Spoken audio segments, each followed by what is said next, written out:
And then just welcome the people that are here. Thank you so much for joining us. And Jan has been so sweet to be our guinea pig on how to do all this. So it's been great. And I don't know if y'all know Jan, but she's been an artist forever, right, Jan? Yeah, a long time. Yeah, lots and lots of media. You've played with all of them, it sounds like, at some point.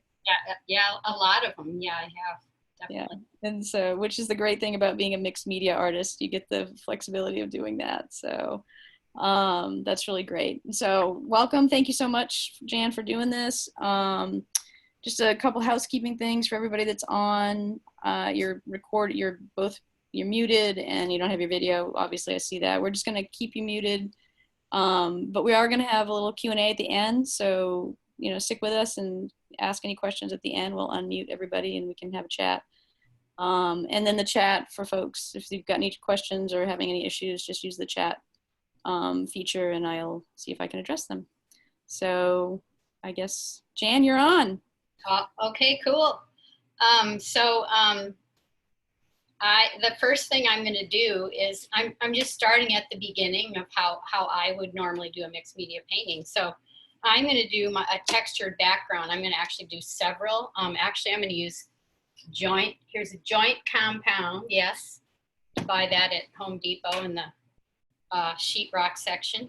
And I'm actually using this birch board here, and I'm actually going to use a stencil.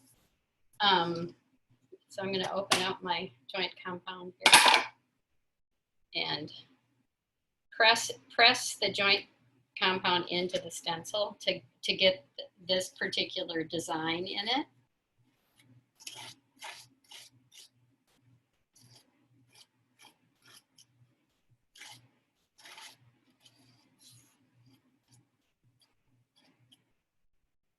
And there's other things that I use. I'm going to use another thing on another board. You can also use Venetian plaster, which is also that's actually in the paint department in Home Depot. It comes in a gallon thing. And then you can also, light molding paste, of course, is like a golden product, and that's what I'll be using on the canvas to show you about that. And also Nova Color, which has acrylic products. They have a texture paste. See how cool that looks? That's pretty awesome.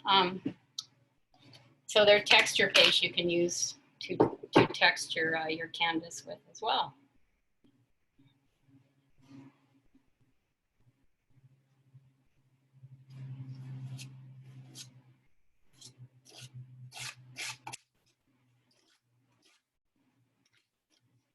So I'm not really going to texture this whole board. I'm just going to do the edges like so.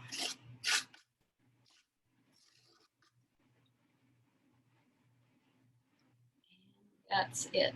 I'm just going to put this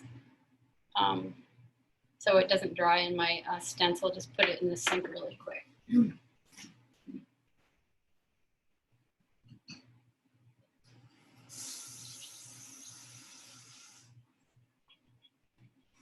Okay, so I'm going to do a small canvas then.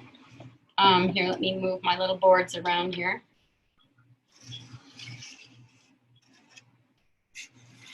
And this is going to dry.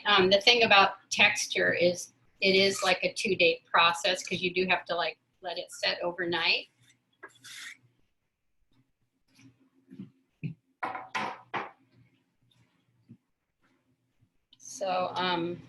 So this is light molding paste, which is a golden product. I guess you can see that.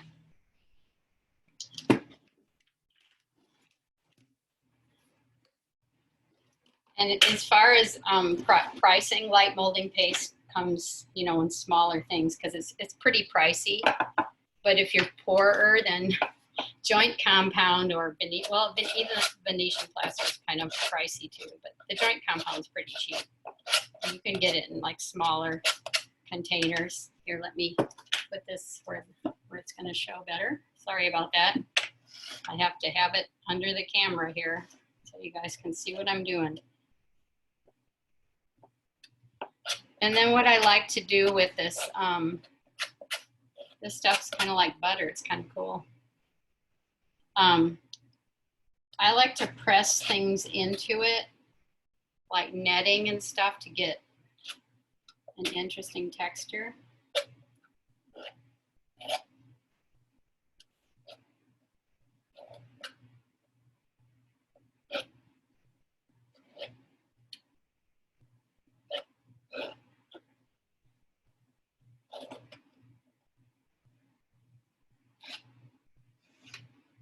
So I'm going to just take this netting here.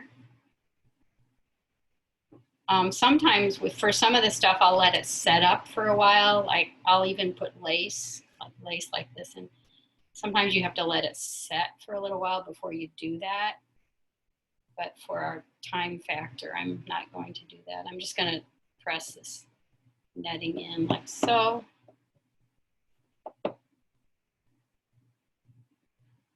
It didn't really, I don't think I have too much on here, do I? You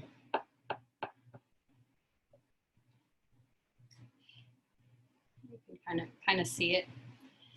But if you let it set longer, then you can like press things like this in, or even rubber stamping things like that.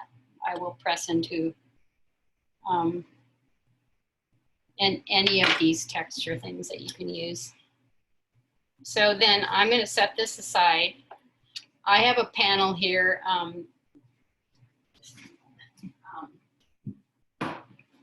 that's already been textured, and usually after I texture it and it dries, and the next day I'll take a sanding block and just kind of take off the rough edges. And as you can see too, this had the lace here at the bottom.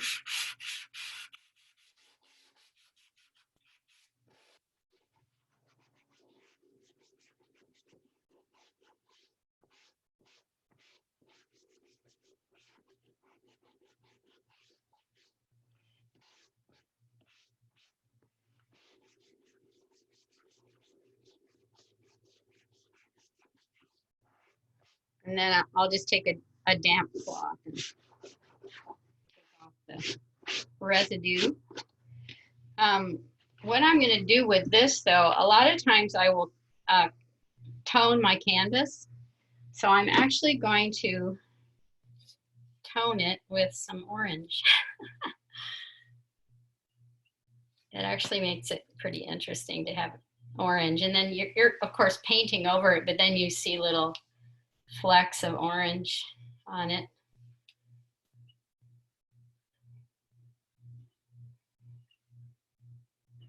Just get the orange out. I just need a little bit. Actually, here I got some sponges. Spray a little water.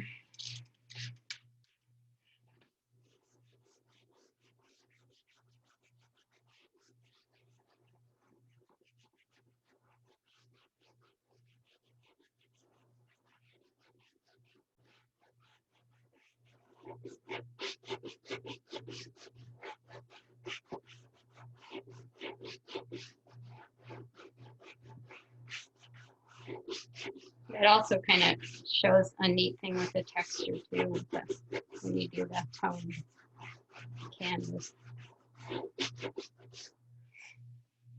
So usually the next thing I do is I take some papers, I do some collaging.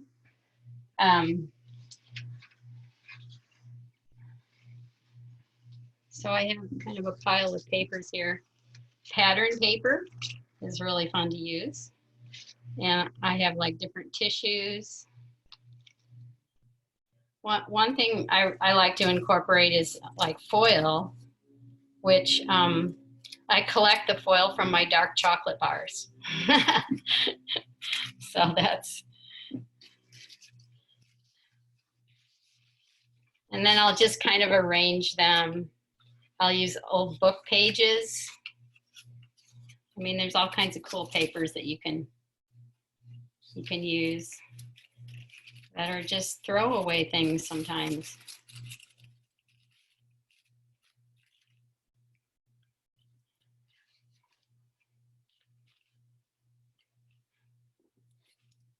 I use two different things. If it's a lighter weight paper, like the tissue, I will be using the gloss medium. If it's a heavier weight paper, I'm going to use the regular gel matte, which is a thicker thing.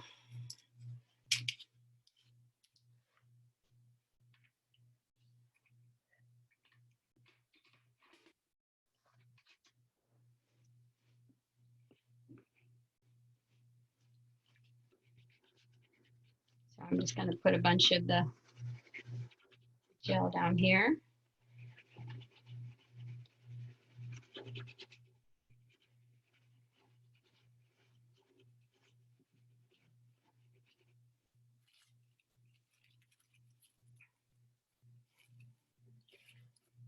And then another thing I like to use when I'm doing the collaging with the papers is some kind of roller, which actually I have a pastry roller that I use. I got it at a garage sale to kind of press the papers down better than just with your like fingers. And that gets like the bubbles out.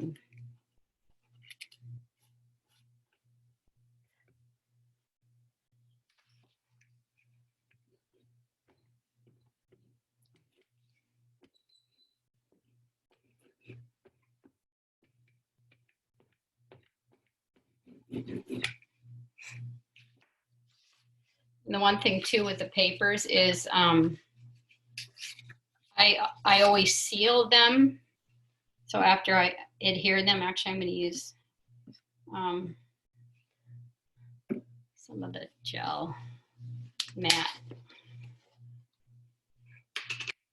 Yeah, after I adhere them, I seal them either with the matte, medium, or the gel, just so because I paint over them and I want them, you know, to be sealed and not flake off or whatever.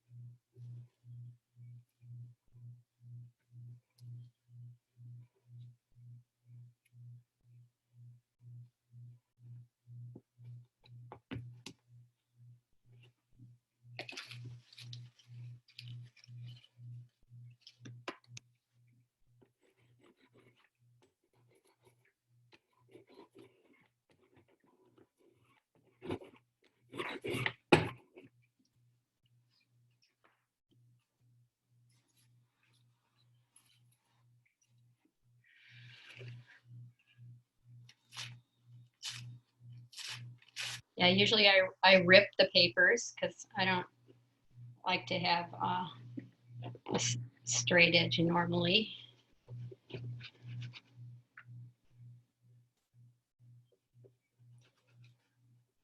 Actually, I'm gonna put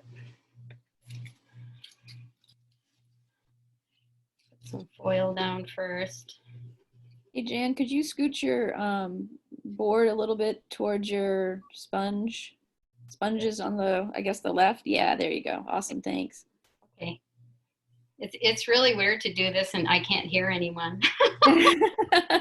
We're all here. We're enjoying it. This is great. No, it's just strange. It's a whole new thing.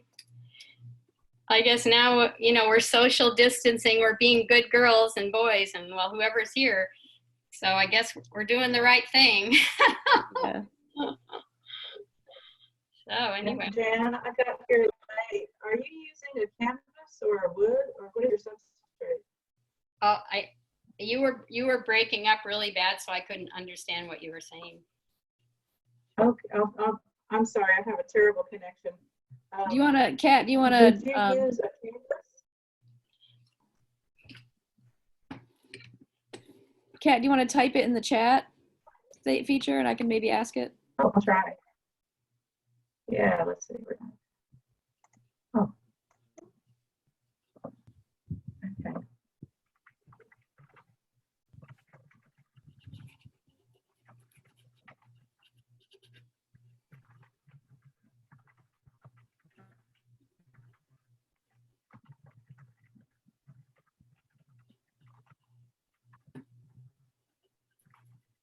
And just one more thing. Let's see here.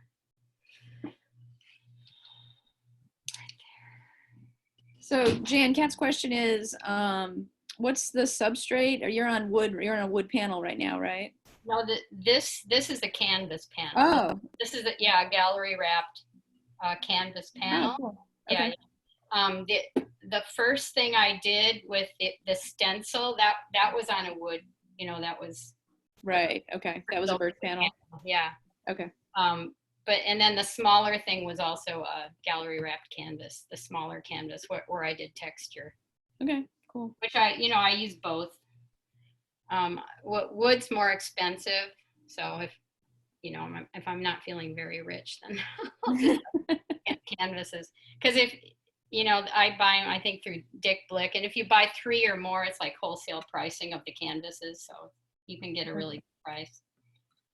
So okay, so this is my collage part of my painting, which I'm going to set this aside and then just show you, because this has to dry, show you some effects that I do. Well, we could, actually, I could show something on this too, on the not wet part. Because I use, besides acrylic paint, I like to use, here I have to put the lids on so they don't dry out. I like to use pastel, and I use some oil pastel too, but I actually prefer the dry pastel. And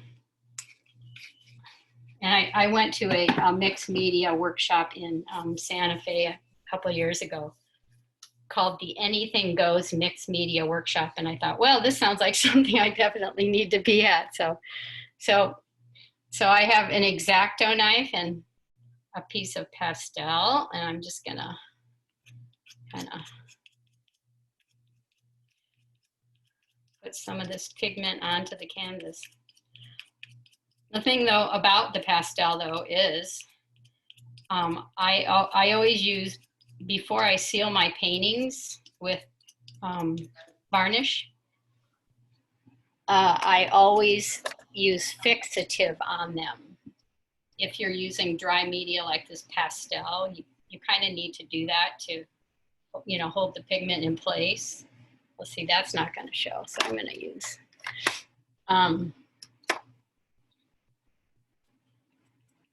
But also too, I'll show you in a minute what I do with this pigment to kind of get it in place. As I have a spray bottle here of water.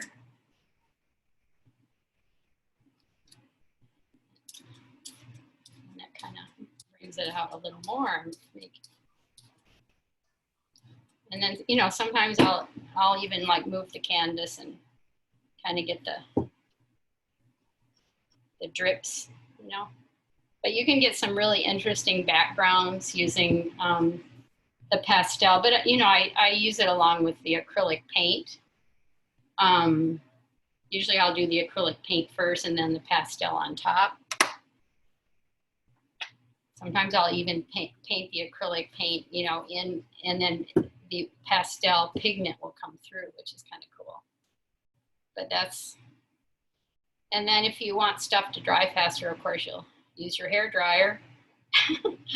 But I'm going to set that aside for now.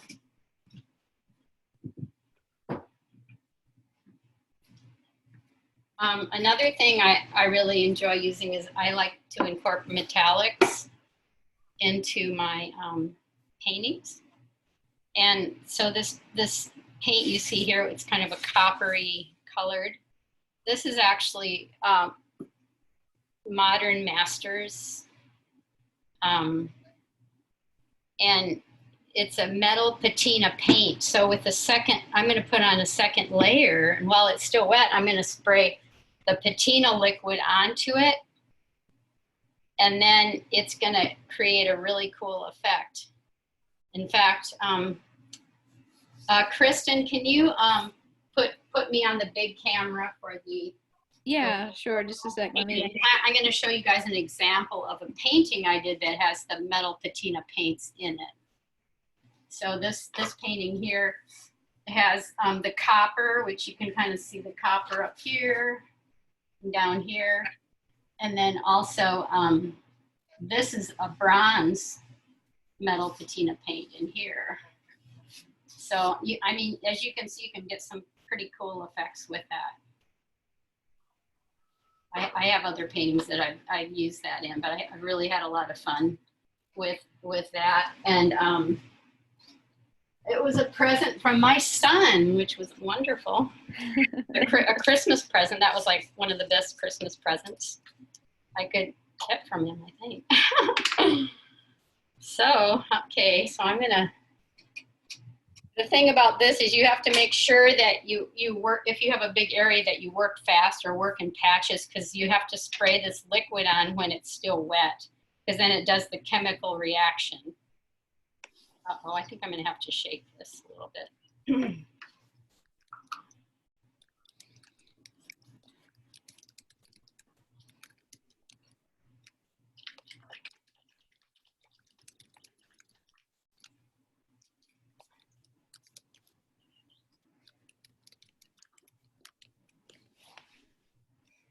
Okay, so, but I'm not doing a very big area, so that's good.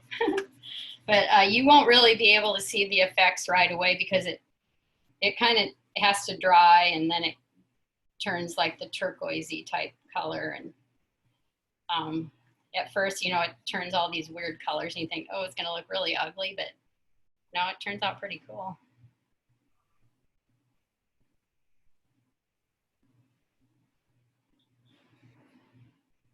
I also tried experimenting with some new pigments, because I have done fiber art, so I had some of this fiber art pigment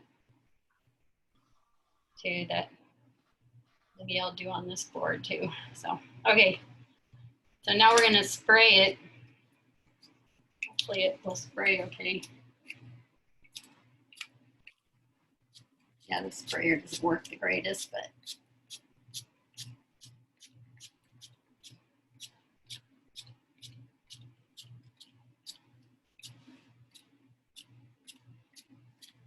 Let's see, I think it's kind of got it all.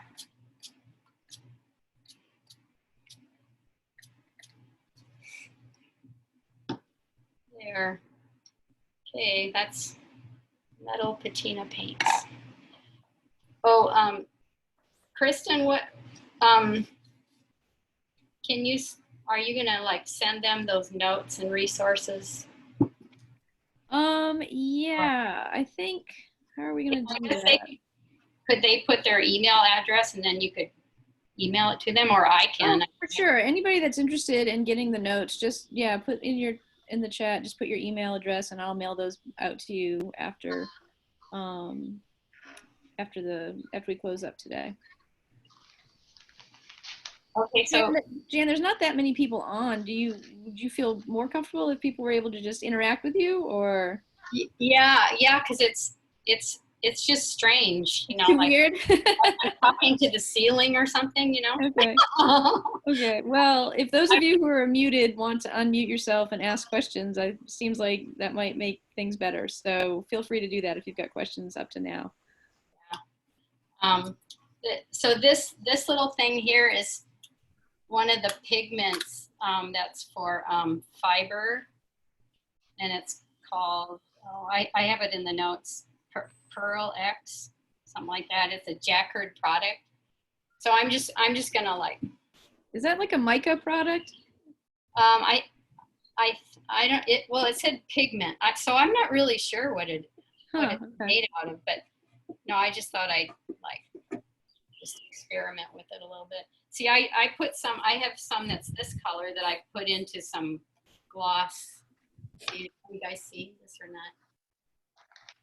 Here. Oh, good, thanks. That's on the corner. So that's some of it right there that I put in some gloss medium. I thought, oh, I'll just try that. But I don't know if water would move it. But yeah, I guess it kind of does. So, I would think you could, use this too. I mean, again, with this, if you use any dry pigments, you really have to apply, fixative, which, I use like this stuff. But anyway, so on this board here, you can see I did the collaging with some pattern papers and I usually just buy the ungessoed boards because I cover them all up with this stuff, and I don't know. I mean, I guess the gesso one are more expensive. You can kind of see that this is turning color a little bit where I sprayed, but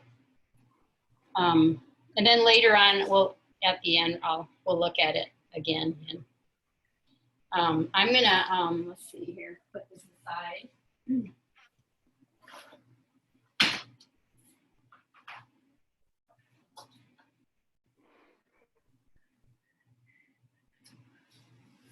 Let me look here. I have some metal leaf.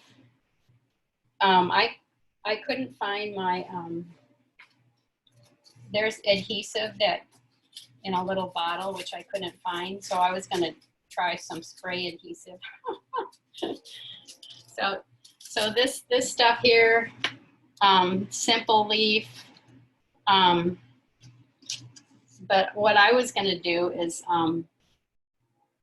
use some netting here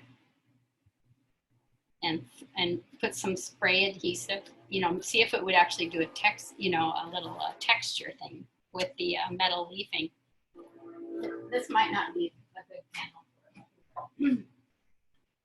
I want it to show better.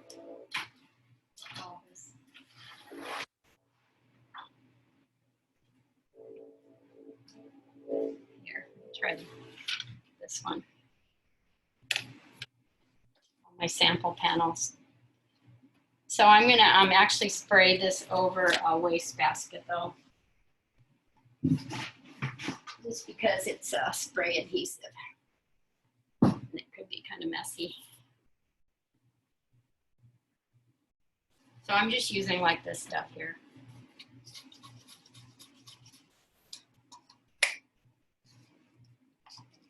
Yeah, I looked everywhere for the regular adhesive and for the if I can get this off.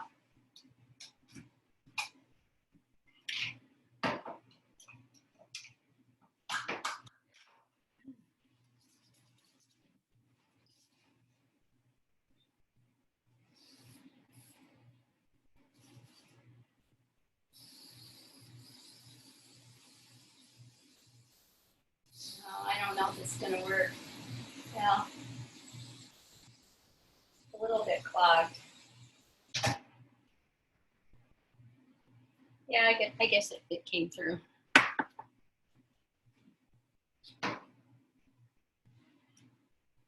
The thing about when you do use the adhesive for your metal leafing, it looks like white glue in a bottle. And you have to let it set until it gets tacky before you try to apply the metal leafing onto your board. See, this spray adhesive is kind of tacky right away, which is an advantage, so you can actually do it quicker. And then you just take your leaf and kind of press it into the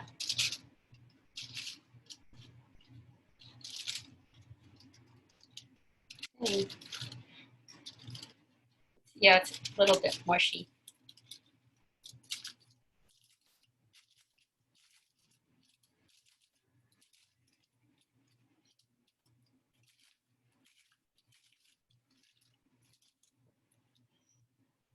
lot of times I will apply this at the very last to add just kind of a finishing touch to my painting.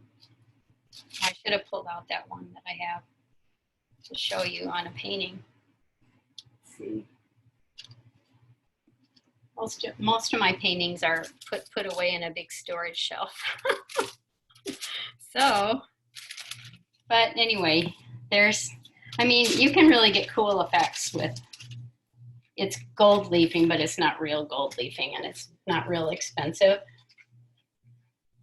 And then on this too, you can see that I used stamping.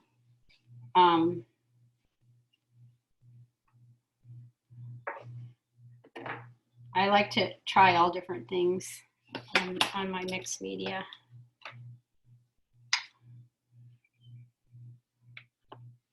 So yeah, it's the distress ink. Hopefully there's still some ink left in this. I don't know if there is, but.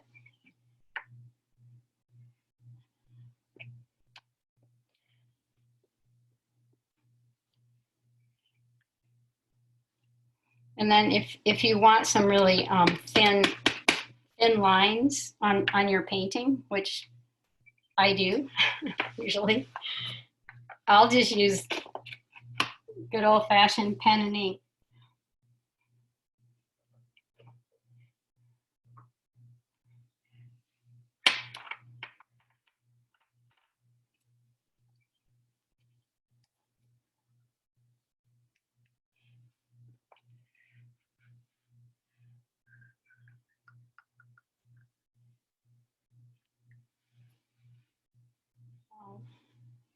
So yeah, you can get nice thin lines, or even do a little drawing,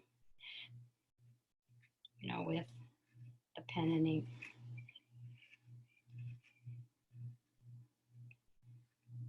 A friend of mine is, her daughter is getting married. And I thought, well, I'm going to make her a present. Actually, yesterday and today I made it. And I'll show you guys, because it shows a photo transfer and found objects, and then I used my pastel thing on the background. So this, and she's a Christian, so I thought the verse, which this part is a photo transfer, and then of course the found objects on here. And then I had some really thin colored liners that I used too. But the background, you know, I used acrylic paint, and then I did go over it with the pastel and water bottle, and to give a kind of a neat background.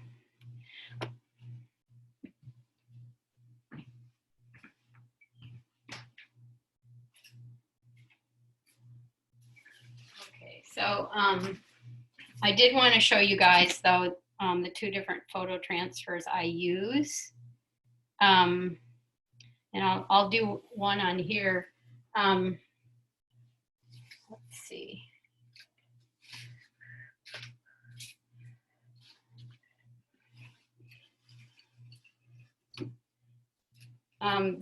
The one is I use this Gampi paper, which is very thin tissue-like paper. And so I cut it into a sheet, because it comes in bigger sheets. So then I cut it and a little smaller than printing paper, and then I actually tape it on the paper. I don't have a complete sheet, but like here, you know, here is one that's partially cut up, but as you can see, the Gampi paper is taped all the way around. And then, so basically I run it through my inkjet printer. And then you do have to apply fixative, because it is, you know, if it's inkjet, it's water-based and it's gonna smear all over the place. So you're gonna spray it then with fixative. And then after that, you can, you know, use it as the transfer. So then I'll take like for this one, a smaller brush. and some of my medium.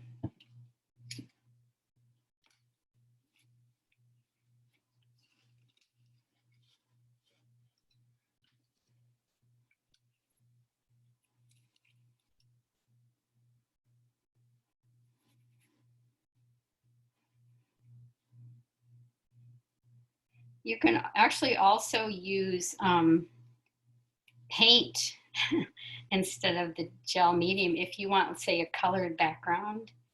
No, that would be for my other one though. Yeah, for my for the gel transfer. Let's see, I'm going to use the roller because this gets the bubbles out. Just have to be careful. And then you do want to seal it as well.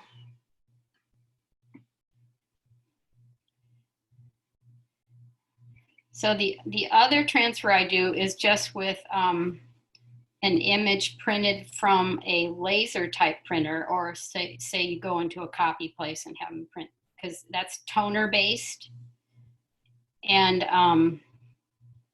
that you don't have to worry about like the image smearing, because it's not water based like inkjet is.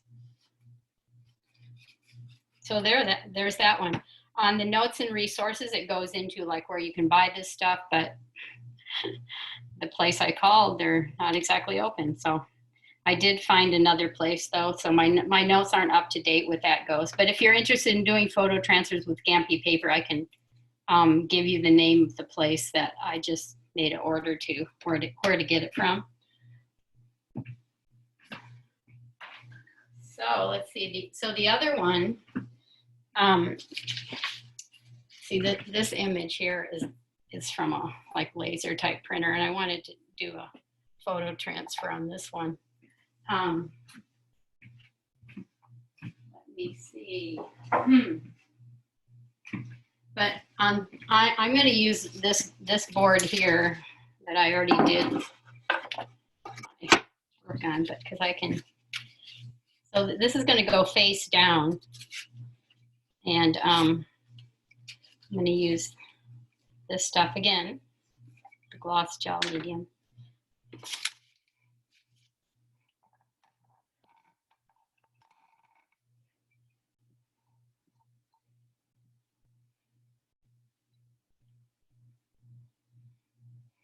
The thing about this though, you kind of have to let it dry before you can really peel the paper off.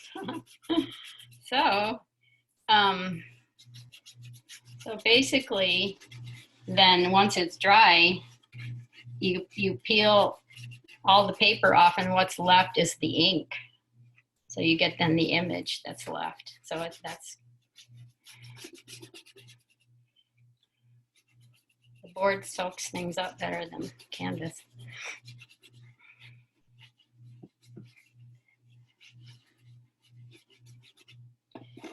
See, is that big enough? Not quite.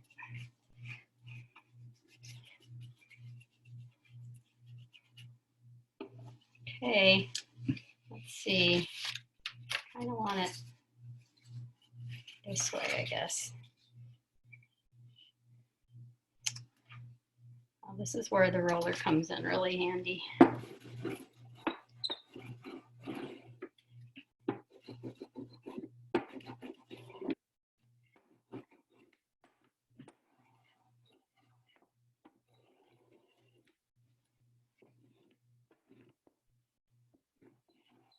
Okay, so I am going to let this dry. I know it's disappointing you can't really, because it'll take a while to get this dry. So.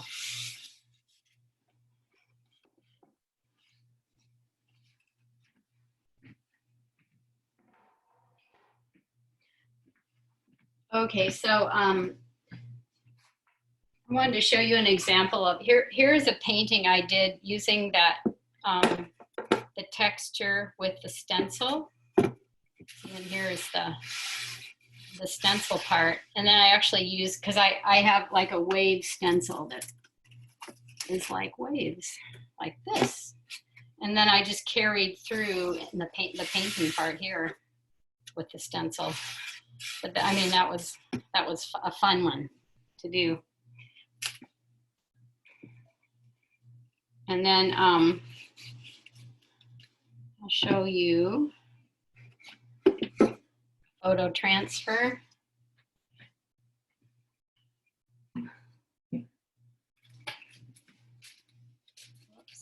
Oh. So yeah, here's a little bird. It's like a cliff. Is it a cliff swallow? I think. I like birds a lot, so I actually do a lot of birds. So this part was the photo transfer. Oh, and sometimes I use this white. It's not really ink. It's actually watercolor. This stuff. This is great stuff though, because it. And then I use some of the ink that I have. This color of ink here.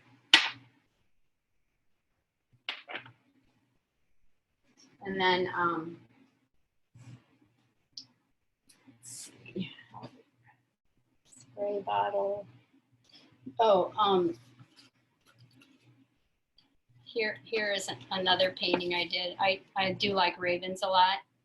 You can see the texture, the book page back there. And you know, I use pen and ink.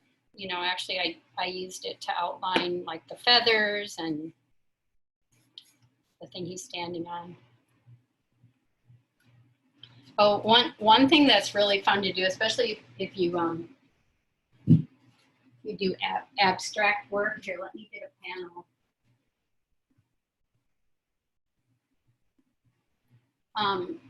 Because I haven't really even gotten out my paints. I use a wet palette, which is this thing here, Masterson, because it keeps your paint for a really long time without drying out.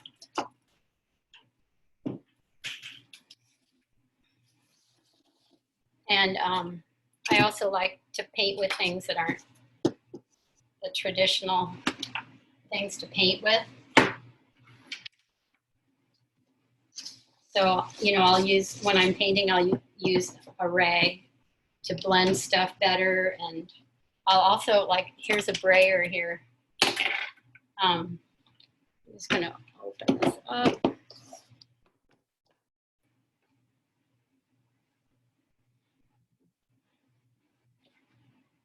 And you can like use like the edge of the brayer to do different things with too. If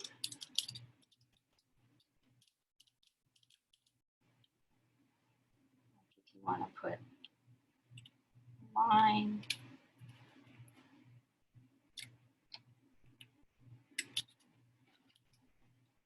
There's so many things you can do with alternative things. Like, well, sponges too.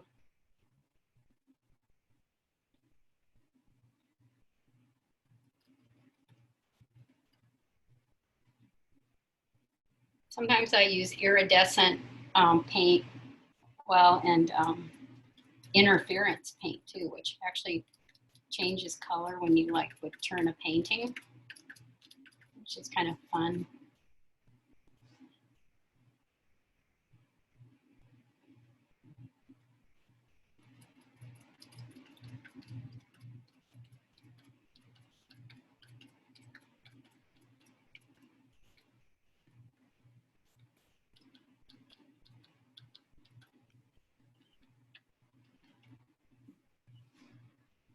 So does anybody have any questions they'd like to ask Jan before we close up in the next few minutes? Yeah, one more thing, because I do use found objects, and what I use to adhere it. Oh, where did my E6000? Yeah, the E6000. I use this stuff because it's like a permanent adhesive and it dries. Get the clear, transparent kind. So if you're interested in I mean, that's what I used on that little cross that I made. But no, I think that's pretty much it, ladies and gentlemen. So if you have any questions, just shout them out.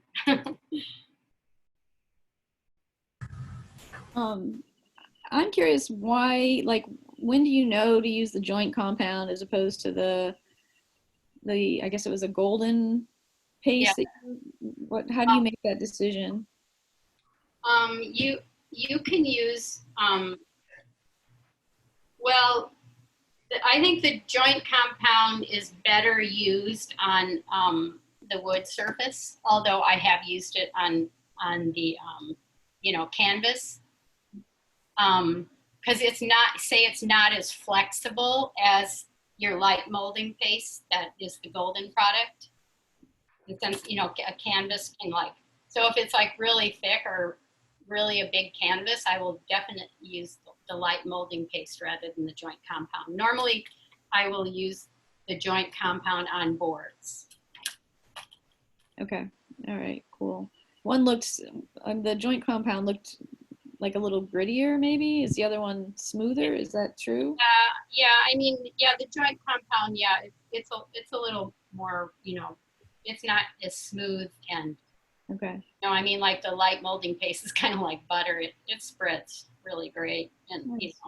it's really a nice product to use. It's expensive, but a gallon of that will last me a long time though. So. Yeah, well, all those golden materials are not cheap. Yeah, that is true.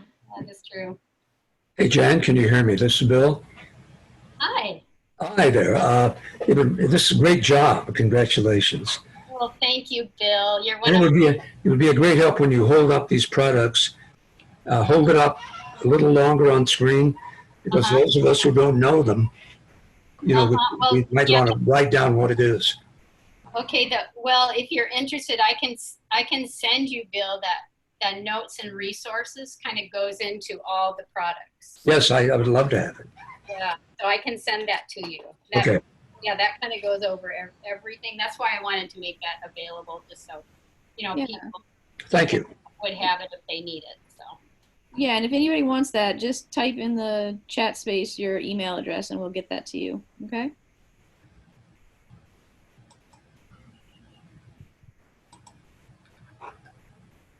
I was also curious, I guess, about the inkjet transfer. What was I didn't quite understand what the transfer was. It looked to me like the inkjet, you were printing on a special paper. Yeah, the Gampy Is that paper. the transfer part? Where's the transfer part come in? Well, that's what it's called. I mean, I use an image or photograph that I'll image in like Photoshop or something, and then if I want to put that image on canvas or Right. or whatever, I can. But you essentially collaged it in. I didn't miss anything there, right? Yeah, It's like I mean, transparent paper. right, and so the thing about the Gampy paper is when you adhere it, it kind of disappears, so it doesn't look like it's even paper anymore. So it's just the image that's pretty much left. And then the same thing with the other type of transfer, the gel transfer. Once you peel the paper away, then all that's left is the image. Right. That I understand. So it's just a good way to get imagery if you want to put imagery into your paintings, cool. or words or whatever. Yeah. Oh, awesome. Anybody else? Any other burning questions? Hey, everybody. Nice Hi. demo. How are you? Been good. It was a good demo. I enjoyed it. Is there any way I can see the people, Kristen? Can you not see them up in your? Can you not see them in your screen? That's no. All I see is me and my demo window. Really? Okay. Let me see if I Yeah, I don't. What about now? Now it's just me. Really? Huh. I don't know. I don't see any of the participants. I wonder if I click on them. Cecilia, Gray, Yeah. Matt. Oh, okay. I wanted to see who they were, who everyone was. I know Bill. Bill's one of wonderful art supporters. Right, Bill. Kat was here for a bit, and then some Grace, and I'm not sure who Grace is. Oh, okay. This is Bill again. We got a problem. My hair is longer than yours now. They don't open the barber shops. I'm in big trouble. Oh, Bill.